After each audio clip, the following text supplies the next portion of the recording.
Well, I'll tell you what, putting someone on an exact hand is really difficult. No one could ever do it except me. No, I'm just kidding. I've done it on television from time to time.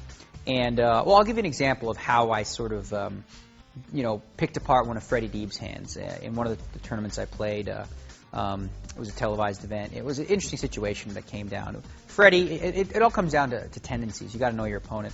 Freddie'd raised on the button, and I called in the small blind. And I had flop top pair. I had tens.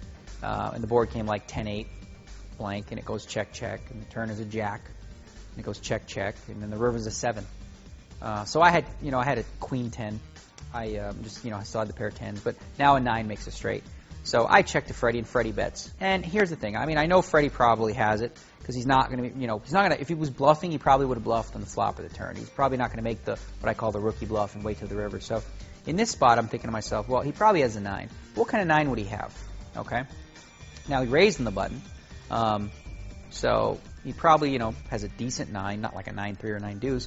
If he had a pair, if he had like 9-8, 9-10, 9-jack, any one of those hands, he's probably going to bet on the flop or the turn. So, the fact that he didn't bet on any of those straights, I said to myself, he raised for the flop. His most likely hand is ace-9. So I looked at him and said, what do you got, ace-9 over there? And he did. I made the call like a donkey, but that's besides the point, okay? But there's a lot of ways that you can, the best way to practice this is to really just pay a lot of attention to the kind of hands people play and look for betting patterns. And also, any sort of physical tells you pick up on people for when they're comfortable, it all kind of adds up. But what you do is as a hand develops, you sort of like narrow down the range, okay? So let's say, a guy limps in from early position, okay? You got to know something about this guy to be able to read his hand. Let's say for a fact, he's even said earlier, he's like, I don't limp in with aces and kings. That's stupid. I would never do that. So, okay, well, now you know. It's probably not one of those hands. He's probably one of those guys that maybe has pocket 6s or 8-9 suited, okay? So now you've narrowed down his hand just a little bit.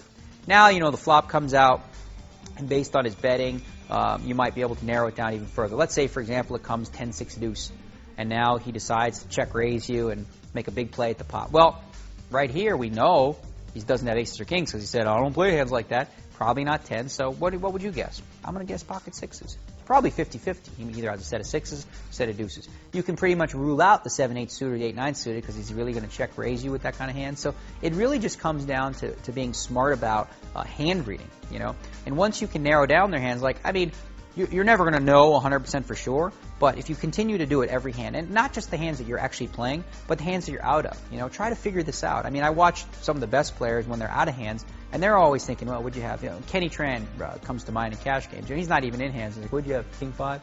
You have 9-6? I'm like, dude, how does this guy do this?